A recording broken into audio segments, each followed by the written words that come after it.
So instead, we need to ask probing questions. And to do that, we have to make people feel a little bit uncomfortable. So if something isn't sitting right with us, we have to, be comfortable to say, this appears to be gender discrimination. Do you see how this could appear to be gender discrimination? And then start a conversation about it. And for me, that's been the most successful way in bringing attention and awareness to situations that I feel I'm being discriminated against.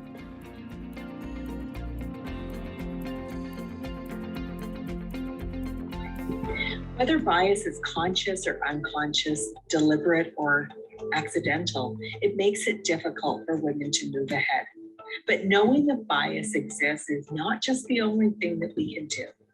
When we see or hear something that has bias or assumptions or judgments in it, this is an opportunity for us to respectfully give feedback, to share the impact the words had on us, to be a role model, to celebrate women and their accomplishments, because together we really can make a difference.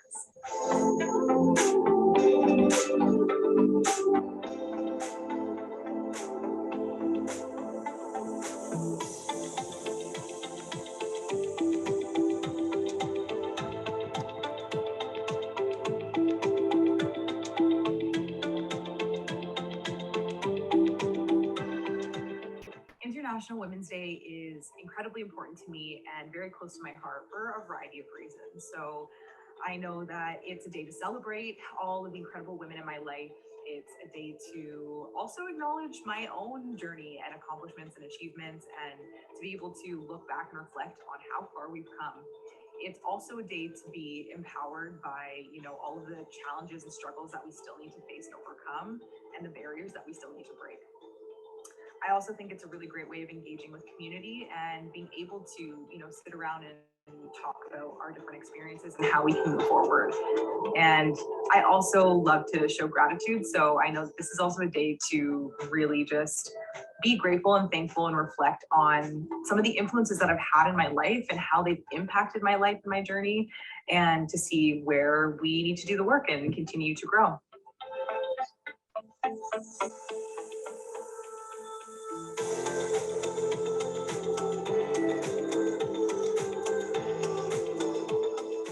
When International Women's Day comes to mind, I think of the fact that women are the reason I even am able to work in my career and that I have a job, first of all. Women raised me. Women have been around me all my life. I've learned so much. And with all that, it's a day where we need to take time to learn more. So that way we can be making sure that we are the best allies we can be to helping them to grow themselves and to get the proper recognition they need.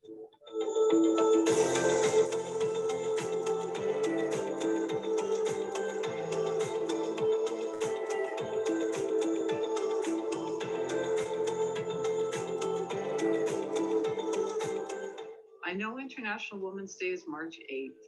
But we all need to commit to making change that is positive and pervasive, and not just on March 8th. We have to commit to this as a global and year-long endeavor.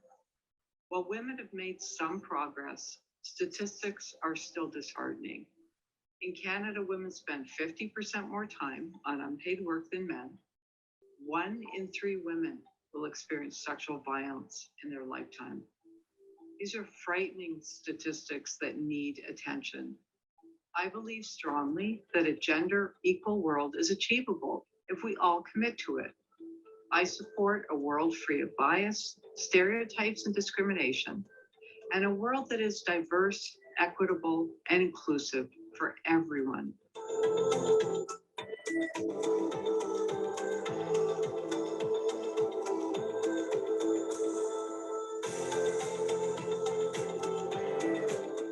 International Women's Day is very important to me because I was raised by a very strong mother who was a new immigrant to the country. And I saw the discrimination and inequality that she faced firsthand. International Women's Day is an important reminder that together, we as a community can take action, and I commit to doing my part.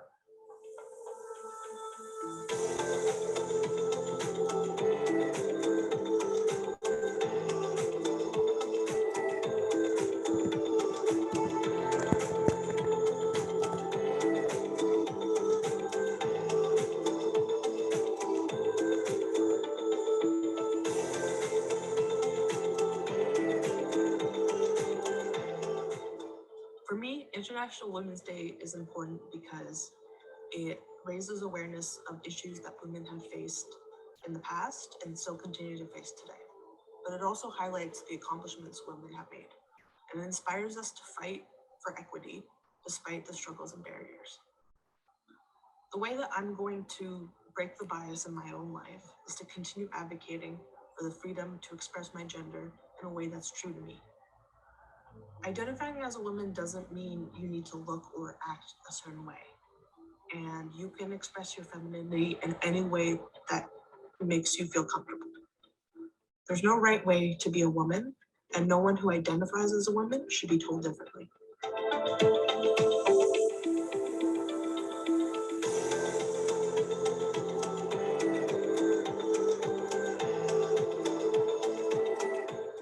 International Women's Day is important to me as somebody that grew up as a woman and still presents very feminine. Also somebody that is aware of their privilege as a white person living in Canada with a liberal family. Now, breaking gender-based bias is as simple as preaching equal rights, equal opportunities, and having equal respect. But truly breaking the bias, holding yourself and others accountable for their mistakes, for prejudice that can be unlearned in willful ignorance. We have to acknowledge that when internationally, no matter race, culture, sexuality, beliefs, and if they're cisgender or not, they're all affected by this. We need to acknowledge the bias to break the bias.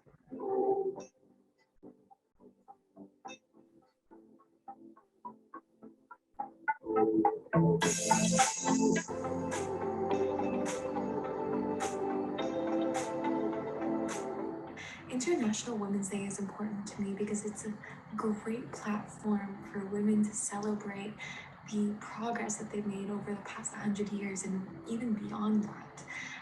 Whether it's at a personal, a national, even global scale, there has been so much advancement and there's so much to be proud of. The way that I'm going to break the bias in my own personal life is by informing my inner circle of the gender-based microaggressions that can happen in the workplace before we end up hitting that road. And that can be anywhere from being addressed in a term of endearment when that is not really appropriate, to being interrupted, to not taking credit where credit is due, or not even being given that opportunity to take that credit, or being held to a higher expectation than men. So let's all work to break the bias. Break the bias. Break the bias. Let's break that bias together. Break the bias. Together, we can break the bias.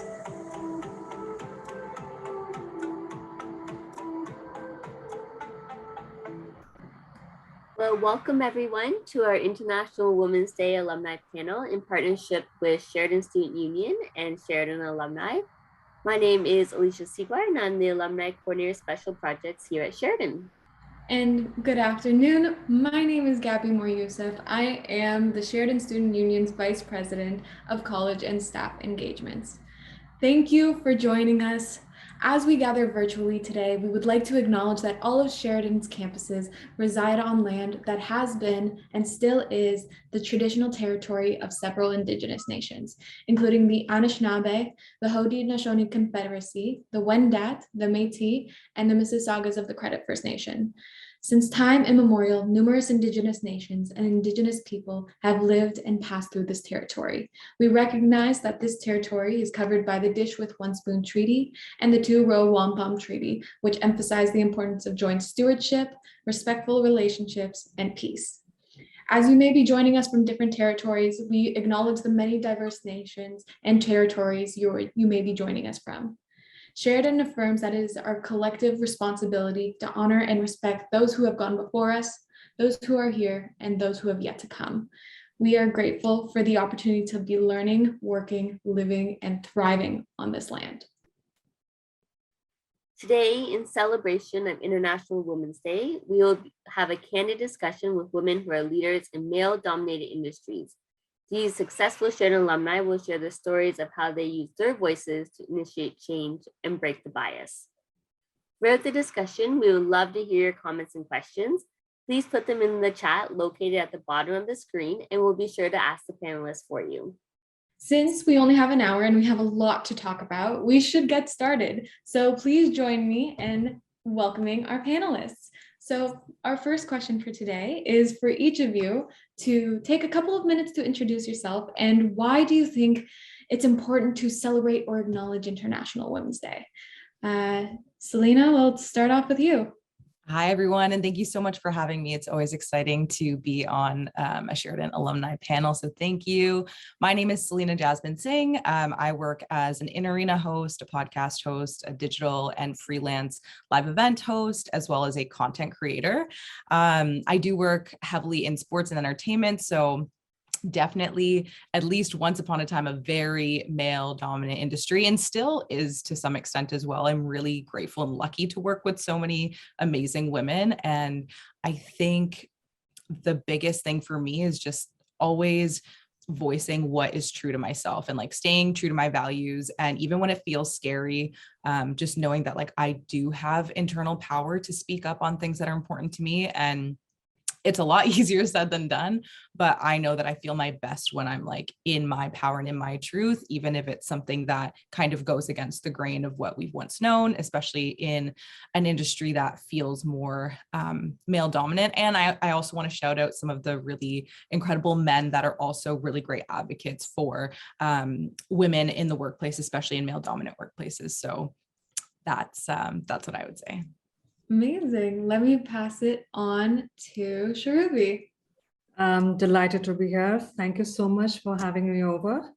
Very quickly, Charuvi Agrawal, animation film director, producer, immersive artist, also founder of Charuvi Design Labs, a boutique animation studio that makes 3D films for TV, OTT platforms, museums, video games. I did my fine arts undergraduate degree from College of Arts in Delhi, which is based out of India, and then a post-graduation from Sheridan in animation. I'm 38, married, and a mom to a 6-year-old boy. International Women's Day to me is a day where I get to learn about the achievements and struggles of women all over the world.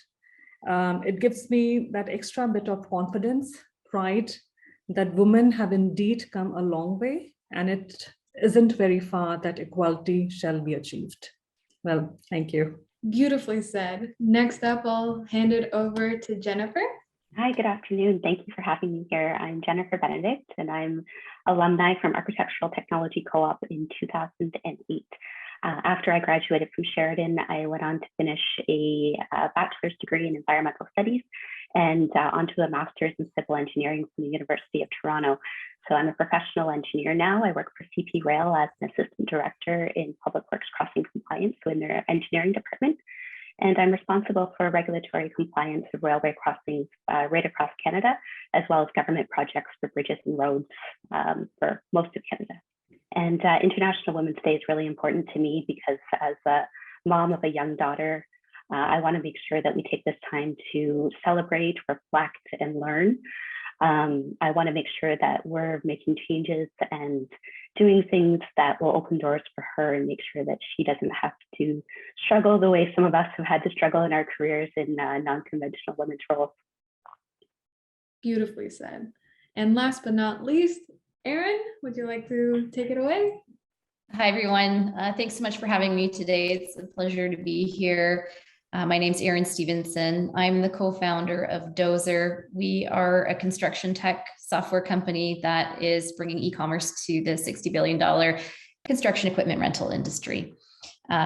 So International Women's Day, I think, is important to me so that we are celebrating and showcasing the successes that women have had, particularly women in leadership roles or unconventional leadership roles in many cases, both to provide, a sense of just realness and achievability for, the younger generation of women, giving them some role models that they can, look up to, but also just to keep the conversation going. We've obviously made a lot of progress, but there's still a ways to go. And by keeping the conversation going and keeping it top of mind, I think it allows us to continue to make progress.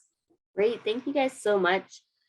So the next question is, 73% of women experience bias at work, yet less than a third of employees are able to recognize bias when they see it. Whether deliberate or unconscious, bias makes it harder for women to get hired and promoted and negatively impacts our day-to-day work experience. All of you are leaders within a traditionally male-dominated industry. Can you tell us about a time that you have experienced bias and how you overcame it and or challenged it? Jennifer, would you like to start first? Sure. I've definitely had experiences where I've felt that I've been discriminated against, whether it's gender or age. And like most women, it's not something that I addressed at the time. But as I've matured and grown in my profession and become more comfortable with being a woman in a male-dominated industry, I've become more comfortable speaking up when something doesn't feel right. So without going into specifics of I don't want to talk about specific situations, but what I've learned most is that we should never assume that we're being discriminated against. Making those assumptions could hurt our professional careers and affect our credibility. So instead, we need to ask probing questions. And to do that, we have to make people feel a little bit uncomfortable. So if something isn't sitting right with us, we have to, be comfortable to say, this appears to be gender discrimination. Do you see how this could appear to be gender discrimination? And then start a conversation about it. And for me, that's been the most successful way in bringing attention and awareness to situations that I feel I'm being discriminated against. Thank you. Erin, would you like to join in? Sure. I've certainly experienced my share of bias, whether that be in the construction industry or in the tech industry in the past. But, most of the time, and it's been a while since I've experienced anything really, really overt, to be honest. Most of the time, it's that sort of systemic bias that creeps in without, people being aware, without even myself sometimes being aware until later when I go back and reflect on that situation and say, oh, that doesn't sit right with me and what might be driving that. And so that's really challenging to address that systemic bias, whether that be in the moment or later on. I think most people are coming with good intentions and they just don't recognize that bias in themselves. So the way that I've addressed that typically is in my own company, because I'm in a leadership role.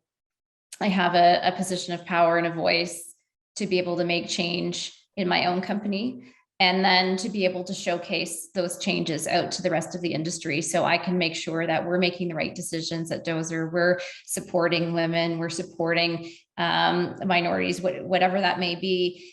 And then I can show other companies that are in similar spaces, whether that's tech or construction, how they can still grow, they can still be successful, they can still do all the things that they all the achievements they want to have, but make decisions in a bit of a different way that reduces the amount of biases there.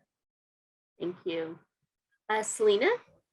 Yeah, I definitely resonate with both what Jennifer and Erin said. And Jennifer specifically, I resonate with the idea and concept around getting curious, because much like what Erin said, like I haven't experienced anything extreme recently. And from what I can remember, I'm very grateful to have stepped into my industry when I did, because I think we were already moving in more of a progressive way versus maybe perhaps if I had jumped into this industry when my mom was my age or my grandma was my age, I think it would have been very different. So I'm very grateful in that sense, but I think getting curious is a really, really big, important thing to just remember, and just know that instead of like accusing or coming from that lens, it's good to ask questions and kind of see where people are at.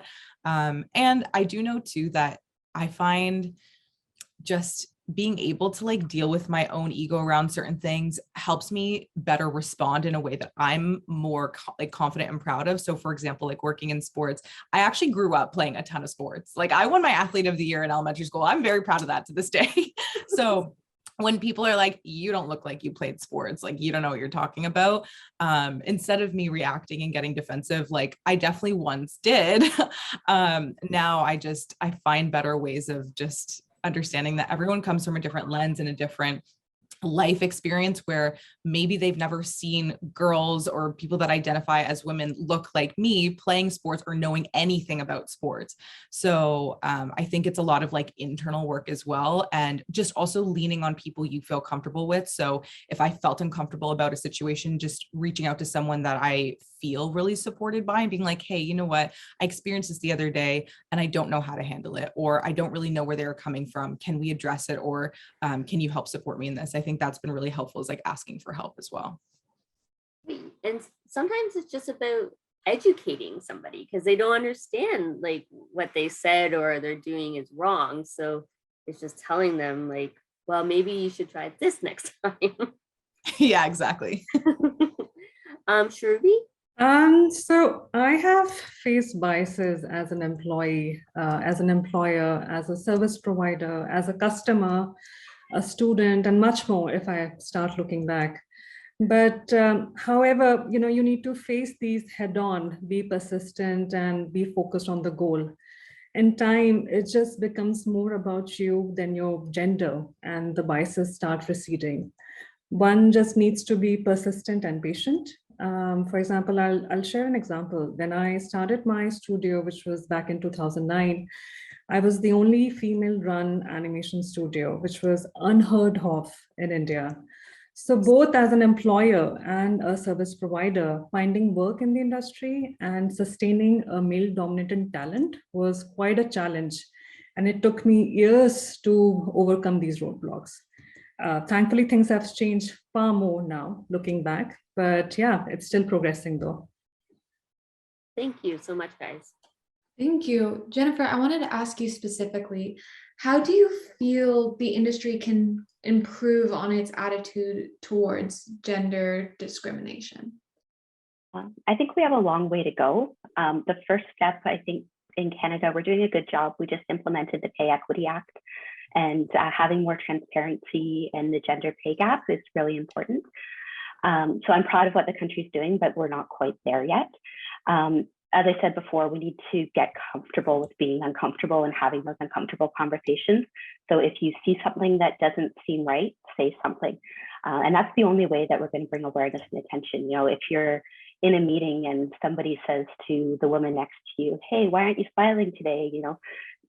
Maybe say something that women don't need to be smiling all the time. Why does she need to be smiling? So make people feel a little bit uncomfortable so that we can raise awareness around things that are not appropriate in the workplace. The other thing that I think is important is representation at all levels, but not necessarily equal representation if it's not the right person. So I don't believe in promoting because somebody is a female, but if you have a good table of people that are well represented, you don't need another female VP at the table. Maybe the executive assistant has a strong voice and she should be attending some of the meetings so that she can speak up and comment on some things, especially around the HR issues and women in the workplace. The other thing that I think is critical is sponsorship. So we always talk about mentorship. Mentorship is great. It's a great way to coach women and to help develop them and lead them. But sponsorship is when you take somebody by the hand and you introduce them to people and you advocate for them for jobs and you help them get to the next level. And that I think is missing in especially in my industry. We don't have a lot of women where, you're being taken by the hand and introduced to somebody. And that doesn't have to be from another woman. It could be men doing the same thing, but traditionally men do this on a regular basis anyways.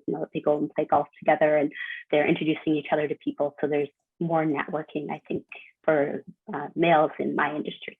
That's amazing advice. I love that. Like sponsorship. We need to do way more of that. Yeah. So I wanted to talk about imposter syndrome. So for those who may not know what imposter syndrome is, Some people call it the impossibility syndrome. It's how we are self-sabotaging us. We feel like a fraud in our careers, afraid to speak up and be seen. And we just undervalue our skills, experiences, and our accomplishments. Then at the end of the day, we sit down and judge ourselves and not being more successful, creative, or further ahead. So this is open to any of the panelists. Please just jump on in. What is your advice on overcoming imposter syndrome? Sure, I can jump in start. on. Oh, sure. Please go ahead, Erin. Sorry, Charuvi. I think one thing that working in tech has done for me is it's been a really humbling experience because things move so fast and they change so quickly that, I came to the realization, many years ago that nobody knows everything and nobody has all of the answers, and everybody has imposter syndrome to one degree or another. And so my approach has been a little bit unconventional, where I kind of embrace it. I embrace the fact that I don't know everything, that I have a lot to learn from those around me, and being vulnerable about it, especially as a leader, being able to be vulnerable, I think can help your team to feel that they can be vulnerable as well. So, I will actually openly admit to my team when I don't know something or I'm not an expert in a particular area, and ask for help and say, I'm looking to learn more about this subject. Do any of you have expertise that you can help, me learn more? Or I'm research. I probably every week go to my team and say, I'm researching this new thing. I don't know anything about it, but I'm really curious and I'm really excited to dive in and learn more. And so just actually taking that imposter syndrome and diving right headfirst into it, I think it just breaks that down. There's no room for it anymore when you're vulnerable and you embrace that. There's no room for somebody to question what you know and what you don't know when you're open about what you know and what you don't know. I think probably you need to be in a position where you feel safe doing that, but you can start with people that you respect and that you trust and that you feel, have your back, and encourage that learning mentality, and, try it out and then see if you can gain some traction and help that feeling spread. Thank you. Would anybody like to add on to anything? Sure, Alicia. I completely echo with Erin's thoughts over here. I feel one needs to make a massive effort to stay away from negative people and have a support group around you. Human beings are social creatures, and we need emotional and psychological support, which obviously boosts our confidence levels, gives us a sense of security and purpose. The rest falls on hard work, having clarity about goals, and then learning to chill. For example, I do yoga with my 6-year-old, and it's a massive de-stressor for me. So that really helps. Great, thank you. Yeah, please go ahead, Jen. I think one of the other things is building on your emotional intelligence and recognizing what is a fact and what is a feeling or a limiting belief. So when you're feeling like you're a fraud, you have to think about what the facts are. You're well educated, you have great experience, and all the good things that you've done. Whereas when you're saying, oh, I don't think I can do this, nobody likes me, those are really limiting beliefs. And when those come in, we have to catch them and say, nope, that's something that's preventing me from getting to where I want to be, and let it go. And part of that is also not worrying so much about what other people think, because what people think of you is a reflection of themselves. So worrying so much about other people liking you isn't as important as having people respect you. And if you can build that respect through credibility, accountability, and following through on your actions, I think having respect from others is far more important than being liked. Wow. that was great, Jen. Thank you so much. This is all so good. And I'm just on the other end here, and I'm like, I know we're on a panel, but I'm like, yes, I love that. I just want to type in the chat. I really, really love what Erin was talking about in terms of staying open and vulnerable. I think that's a massive superpower that I often forget. And it's so true. Like when you're open and vulnerable to things you don't know, or just being so honest, like, hey, you know what? I actually don't know this. I need to learn this, and I'm open to learning. I think that's really powerful. I also really love what Jennifer said about emotional intelligence. And I find that that's what helps me with imposter syndrome is really diving into like my own mental health as well, and like my emotional health, and using resources. So speaking of emotional intelligence, there is a book that I use as well as leaning into my strengths. It's called Strengths Finder. And not that you need like a quiz or anything to tell you what your strengths are, but this really helped me put it into words and kind of articulate what 5 top strengths that, you know, I carry as a person based off of the way that I took this quiz. And it allowed me to kind of dive into them and how I work with those strengths, what people kind of complement those strengths and how to use them, where I have opportunities. And anytime I'm feeling like I have imposter syndrome, it's like really diving into my mental health, leaning into my strengths, taking inventory of my emotional intelligence and my emotional health, and just putting in like my focus hat on and having like a tiny bit of tunnel vision when it comes to blocking out comparison. So just being like putting my head down and being like, okay, Selina, let's focus on my path and what I have to offer and what I have to learn and where I can go from here, versus getting distracted by all the other things going on around me. So that's what helps me with imposter syndrome. Great. And that was find your strengths. So Strengths Finder. Yeah. So there's also down. an emotional intelligence. I believe it's emotional intelligence 2.0, and both books, they give you like a quiz code that you can go online and like take the quiz. And it's just really helpful. Like I said, you don't need a quiz to tell you any of these things, but it is really helpful if you don't have those tools yet. And I didn't have those tools yet. So it was really helpful for me. And I look back on them all the time just to be like, okay, I'm feeling, you know, a certain way about something and I need a refresher. I need to, you know, lean back into these things because I'm having a hard time. So you can find them at like Indigo chapters. And yeah, they're really helpful.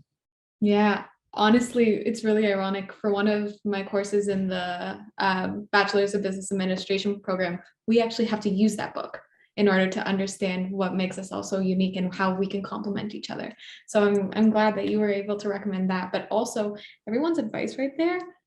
Can you all collaborate, please, and make that into a book? I think everybody would eat up all of that advice. It was incredible.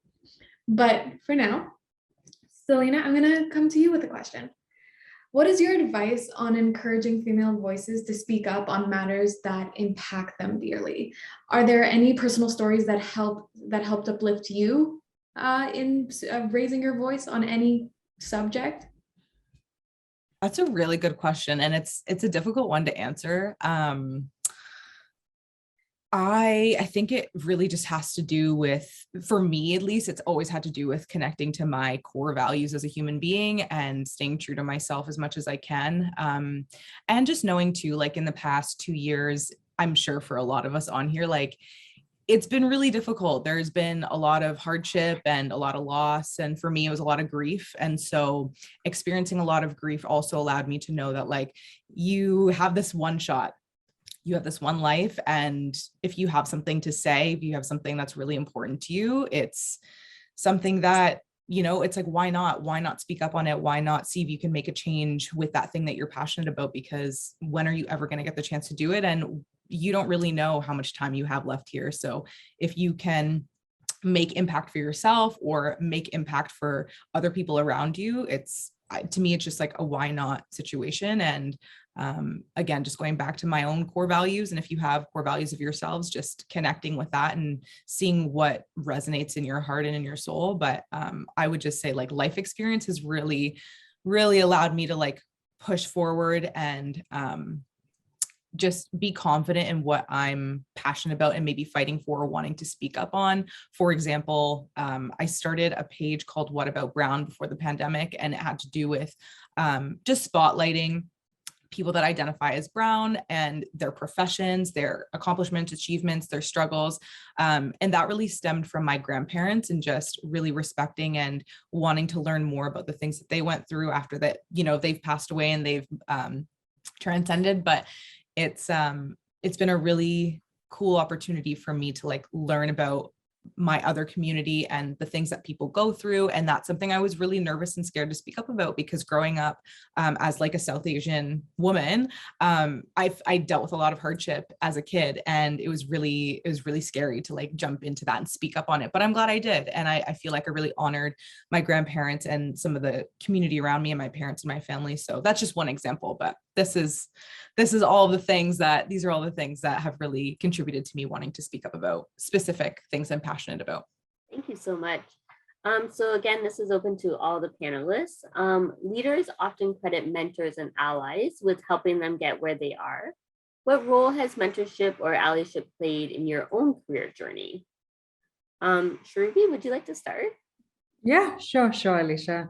I have been very fortunate to have many allies throughout my entire life. My parents were always supportive of my love for arts. So was my extended family. My teachers in art college were generally very helpful. Later on, of course, Sheridan Institute was tremendously helpful. And then I got lucky with my husband and the family, of course, my joint family. And they have been very supportive of my career journey. So yeah, I've been very, in terms of my allies, I have been very grateful to my family and my friends across. Yeah, I think mentorship and allyship have played a really big role in my journey at DOZR and my success here. We've been fortunate to be a participant in a number of programs specifically for tech companies. Whether that's an accelerator program or otherwise, that we've gotten access to some really, really fantastic mentors through those programs who have really helped us to, look at our business from a different point of view, or look at our leadership from a different point of view, and learn and grow from those experiences. But allyship, I think, is something that is undervalued, and that's probably where I've seen the most significant gains. There's, different communities that I try and get involved with. There's a community of tech founders that are people that are going through similar experiences to me, trying to grow and scale their companies, facing similar challenges. I have networks of women leaders that, are business owners that I can call on that are also facing a different set of challenges that are similar to my own. And, then there's allies of just different people that, are invested in the success of my success or the success of my company. And those are the people that I find really open the doors. They're the ones that are making the introductions. They're giving the advice. They're, showing me the way. If you can find somebody who is in their career, but they're maybe just a few steps ahead of you, a few years ahead of you in their journey, there's so much you can learn from them, because their experience is really, really relevant. The things that they have just gone through are the things that you're about to hit, the roadblocks that you're about to encounter. And so building that network, building an allyship with them, you can really unlock all sorts of great insights that you can learn from, and hopefully help you get past some of those roadblocks a little bit faster, a little bit easier. Great, thank you. What about you, Jennifer? So I've been really fortunate to have great mentors. Probably in the last 8 years since I've been with CP Rail, it's been the height of my career in terms of mentorship, where a lot of men who have been in the railway industry for years have just taken me under their wing and taken me on as one of their own, which has been very, very nice. My boss as well has been very supportive and is a mentor to me. And whenever I need coaching or mentorship, he's there. But when we talk about allies, there aren't that many women in the railway industry and railway engineering. So the few that are there have become, very close allies, very close friends, because we don't have that many other people to rely on. So we make sure to support each other no matter what. And it's really nice to have that sense of community with other women in the same industry, because in my previous roles in previous companies, we didn't have that. So where I am now, I feel like there's a good tight group of people that I can rely on. And I hope that, any women in a male-dominated industry have that. Thank you. And Selina? Yeah, I think it's really beautiful and so impactful to have mentorship and allyship, and something that I've grown to be really thankful for is actually like my community of mentors and allies, just they're in their respective fields, because we all kind of relate back to similar things. But for example, like I have friends in more of like the wellness space, or more like the self-help and development, or specific like business avenues and like entrepreneurship. And it's really cool to be able to connect with them one-on-one and pick their brains on certain things. And it's cool that we can all help each other in different ways. Like we might not all work in the exact same industry, but I often am trying to connect people to other people, because I'm like, oh, this person would be so great for this, or, oh, I know the perfect, person that could help you with this thing. So I really think it's such a special thing to just meet people and connect with them and see what their specialties are and what they have to offer. Because you never know who you could connect with, and you never know who you could connect other people to, and it's just like a bit of like a connecting web for me. And I think the more I've seen it in that perspective, the more eager I am to continue connecting with people on a very genuine level. Because I think when I was in like Sheridan broadcast journalism, we had like networking events and stuff, they were incredible. And I think just at this point in the industry, things weren't as evolved as they are now. So networking felt a little different than it does now. And I'm just really happy that we've come to a place that feels like more genuine. And it just, you don't have to be forced to just go to this event and shake hands with everybody and try to get on their good side and slip them your business card. It's like, okay, there are other ways to network too. So I'm really thankful for some incredible women specifically that have created really awesome like networking, but more like connection-based platforms for people to meet. Great. I see we have a question in the chat. So they say, thank you for sharing your stories. For those interested in mentoring young female identified individuals emerging in male dominated industries. Oh, sorry. She says, please contact me. So if any of you are interested in mentoring, we do have a student here who would love to connect with you. Sheridan used to do a speed dating mentorship. I don't know if you were around, Alicia, when they were doing that, but it was a great way to connect the students with people in the industry. And then if you find somebody that you really connect with, you can carry on that relationship after the session. So it might be something that you can consider for the future. Yeah, and we still do something similar to that. And we also have Sheridan Connect, which is our online mentoring platform. So Carolina, it's a great way to connect with everyone, and then you can also find a mentor that way. But I will definitely share your contact with all of these lovely ladies today. Erin, I am now going to put you in the hot seat. So as the Chief Operating Officer, Chief Marketing Officer, and the co-founder of DOZR, can you tell us a little more about your experience leading your team? Do you feel that you have to do things differently because you're a woman in leadership?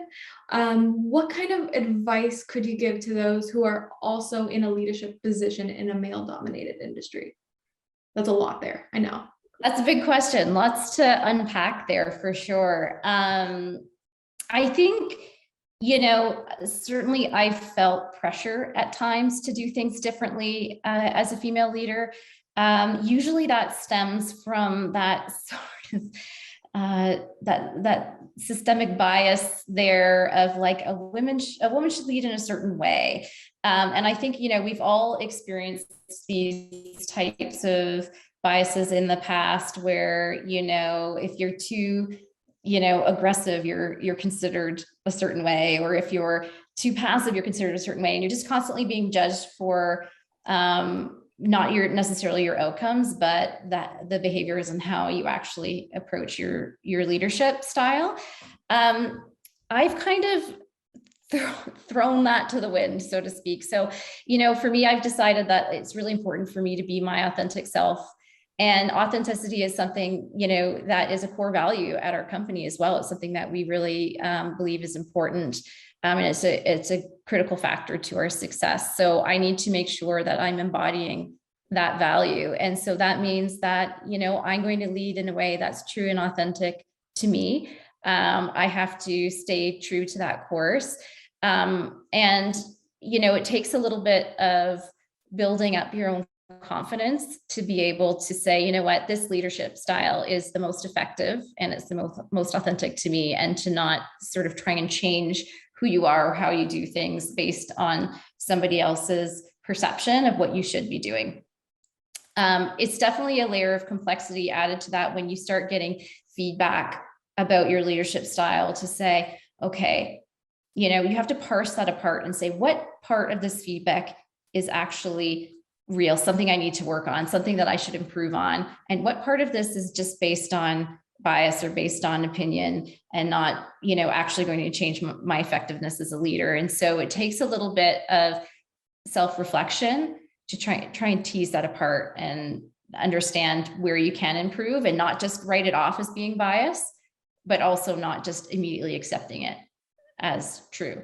So it takes a little bit more work, you know, to evolve and to grow as a leader in that way. But it's worth it. I think being authentic, if you're not authentic, your team can see through it right away. And it's going to be much more difficult for them to buy into your vision, for them to buy into your mission, for them to buy into you as their leader. It's going to be more difficult to gain that trust with them. So I think that authenticity is really important. So be confident, stay the course, and be the best leader that you can be. 100%. I think one of the best things I've ever heard in correlation to what you just said is be you, because everyone else is taken. Now, everyone's seen Elon Musk. Everyone's seen Rihanna. Be you, and everyone will love you for you. You are put in this position because you're you. You don't need to fake it. Awesome advice there, Gabby. That was great. Again, another question for the entire panelists. What progress have you seen on gender equality in your life and in work? Selina, would you like to start this one off? I think we've come a long way, and I think we still have a ways to go. But from what I've seen, it looks like there are more opportunities that seem more equitable, especially knowing where, you know, some women have come from in the industries that I've worked in. So I think opportunities and providing people opportunities, like if you're in a place of leadership, or if you're in a position of power or leadership in your organization, if you have the power to develop or take someone under your wing and create opportunities for them based on their skill and their ability, of course, because I think that was mentioned earlier, like don't just promote someone because they're a woman, but if you're actively looking to create more equitable experiences and looking to actually build these people up, then I think you are doing a really great job of creating like a better future for us all. So that's what I would say. I think that's how I've gotten into a lot of places that I've gotten to, either by having really great leadership, or having people above me or around me that are open to change and open to, you know, just like having a woman in a position that you might not see them in. So opportunity, I think, is the biggest one, whether you're creating opportunity or if you're providing opportunity. Definitely seen a lot in my life, a lot of change. When you look at maternity benefits, that's one of them, where, you know, the federal government has increased that for women in the last few years. And I was fortunate enough to benefit from those opportunities. But also just seeing more representation at different levels. For example, in the railway industry, there's a female CEO at CN Rail now. That's the first in 140 years of railway in Canada. So that's a pretty extraordinary thing for my industry. But definitely, you know, there's been a lot of change and more to come. Yeah, I think there's been a lot of progress. Primarily, I think most people that I encounter now, they kind of recognize the bias that's there. They recognize maybe some of the issues that women face. And I've seen a lot of programming, like specifically targeted towards women leaders, you know, funding for women-led companies. There's a lot more of that coming out, and there's more and more every year. And the budgets and the financing for those programs are growing from year to year. So that's a really, really positive sign. I think people are putting their money where their mouth is in that respect. I think where we still have some work to do is in creating those everyday opportunities. Like, I think a lot of these programs are looking for those big ticket wins of like, let's take this this female-led company or this woman leader and like really accelerate her career, which is fantastic. And I don't want to diminish that at all. It's really, really important. But there's things that we need to do in the everyday moments of our working lives to help make a friendlier environment for women. One of the things that comes top of mind right away, was mentioned earlier. I think Jennifer, you mentioned like networking opportunities, right? Which we all know that a lot of business happens outside the boardroom, and these networking opportunities can be so important and so valuable in, getting business, also in building that network to get that allyship that can be so valuable. Yet most of the networking opportunities, in my experience, are happening after business hours, and many women are, the primary caregiver in their families. I'm a mother of 3 very young children, and it is difficult sometimes to be able to make it to these networking opportunities. And it's a constant trade-off of, okay, I think this opportunity is going to be really valuable, but I don't have childcare, or I need to get a babysitter, or whatever that looks like. And so it's a barrier immediately to just even accessing some of those opportunities, because, you have to rework sort of what's happening in your personal life to be able to make room and make space for those. And I think that's just something that people don't even think about most of the time. They think, well, let's put it outside of business hours so it's not disrupting their workday, but not necessarily considering what's happening on the other end of that event. So that's a really easy one. Like, why not have a lunchtime networking event or something where, it's a little bit easier for women to access and creates a more equitable environment for them. So I think looking for those little moments every day that we can make that just a friendlier, more approachable place for women would be kind of the next step in my mind. Love that. I have nothing else to say. Love it. Would you like to say anything, Charuvi? Yeah, sure, Alicia. So there has been a tremendous progress, I would say. 15 years ago, it was unheard of women to get into animation industry specifically. And today there are thousands. It is a credit to these women who have found their way and, found their way into the organizations, and for the organizations to evolve and accept the women and encourage them furthermore. In today's time, in fact, in India specifically, more and more families are supporting girl child to pursue creative careers in the industry. So I think things are drastically transforming, which is great. Well, you know what? I'm going to give, with our next question, I am going to give you the little bit of accolades just to show what you have been able to do in the animation industry, especially in India. You created a phenomenal animated series called The Legends of Hanuman. Hanuman, that's correct. There we go. Which was launched on Disney Plus Hotstar in January of 2021. The show attracted over 8.5 million viewers in its first 10 days, which is phenomenal, while creating a milestone for immersive and high quality original animation content in India. How does it feel to know that you are changing the animation world and creating a pathway for other female animators? Gabby, to be honest, I just feel I've barely scratched the surface. Typically, just one success story gives hope to millions. So it feels incredible when I'm approached to mentor young female graduates, but I still have a really long way to go. I feel I've been very fortunate enough to follow my passions and get opportunities to do work that I enjoy. I feel that perhaps more women need to do the same, and we are definitely seeing that across the industry. So yeah, I mean, all encouragement to all female creators out there. Amazing. We do have a question from the audience. So after 2 years of lockdowns, where we have heard that women were affected, where we have heard that women were affected more by moving to remote work, how would you encourage our new recent grads to get comfortable again speaking face-to-face in the workplace to positively affect their future careers? I mean, I would say is even joining, again, Sheridan Connect, or a mentoring platform, and meeting one-on-one with some other alumni who can definitely help you. I mean, I think face-to-face, just being on a Zoom call is great. I feel there are a lot of Zoom webinars and all of them which are happening in regards to industry. So whatever career path the student wants to pursue in regards to the graduate student who wants to pursue, they could start attending those webinars. And, in fact, there are open forums now, and you can just connect to the industry expert, talk to them, and kind of, connect, because that's the best way to, I think now in social media and digital age, it's so much easier to connect to the, to experts, to mentors. They're far more approachable.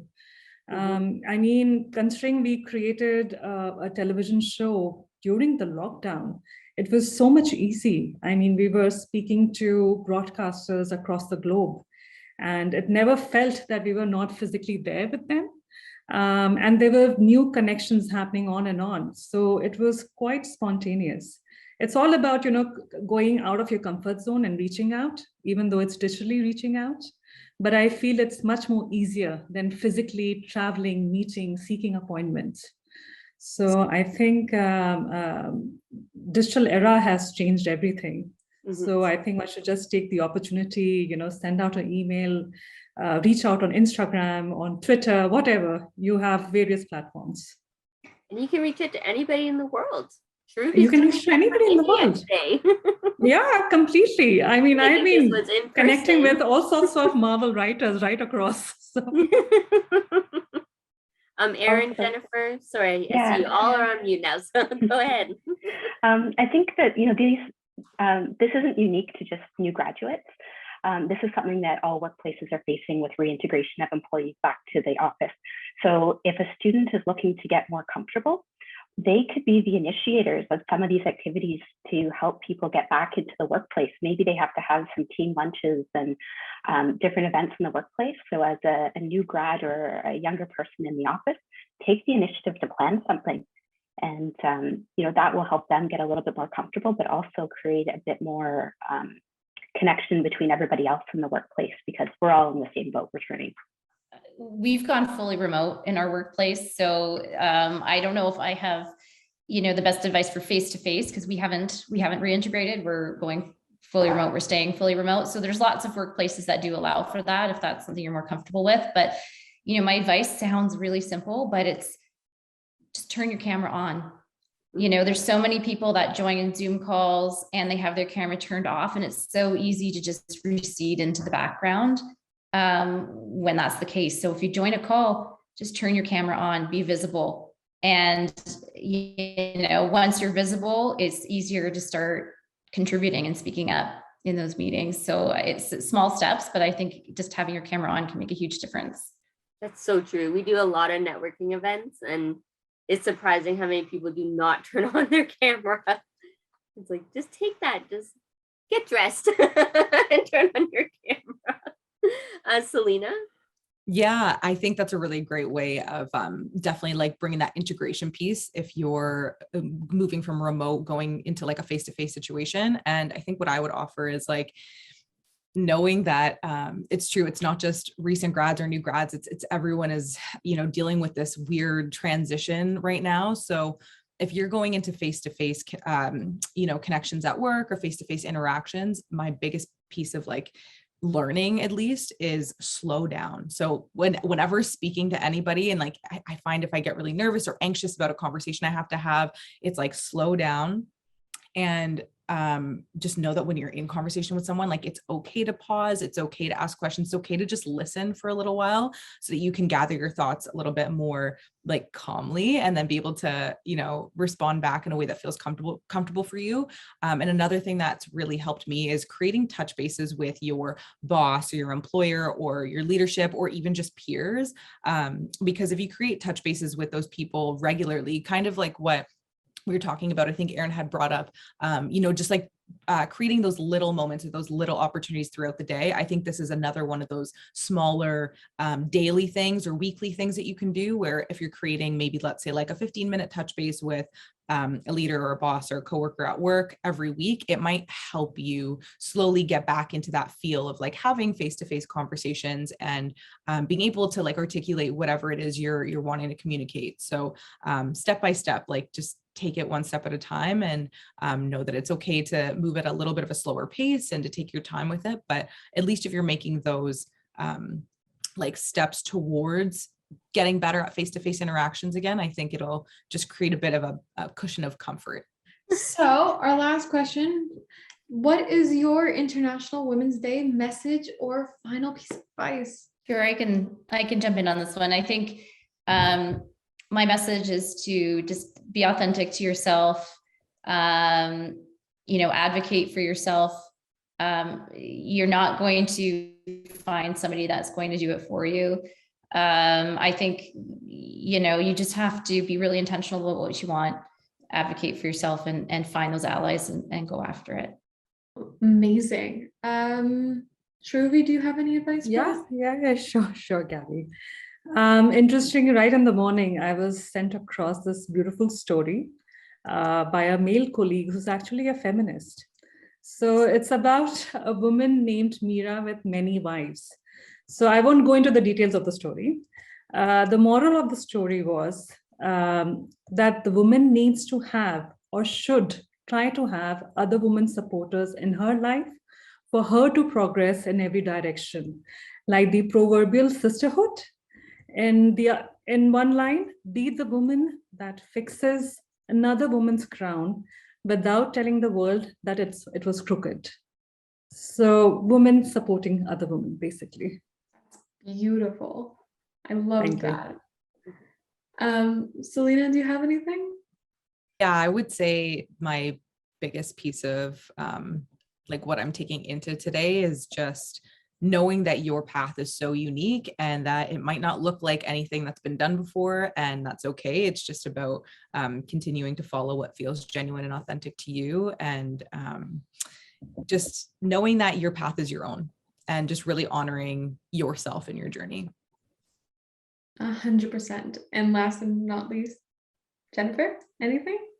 Yeah, I've said it a few times, but being uncomfortable is where we grow. So don't be afraid to use that voice. Don't be afraid to say something. Making people uncomfortable is okay. So say something if it needs to be said. Beautifully said. Amazing. Well, thank you so much to all of our wonderful panelists. It was an absolute pleasure having all you here with us today. Thank you for being the voice of change and helping us to break the bias. And thank you everyone who attended today. I hope you all enjoyed it as much as I did. In the chat, you all saw that I put a link to a form for you to receive a free book entitled Invisible Women: Data Bias in a World Designed for Men. It is a beautiful book, especially encompassing everything that we have discussed today. And I hope you all have the opportunity to enjoy and read just a little bit more and get a little bit more informed on this topic.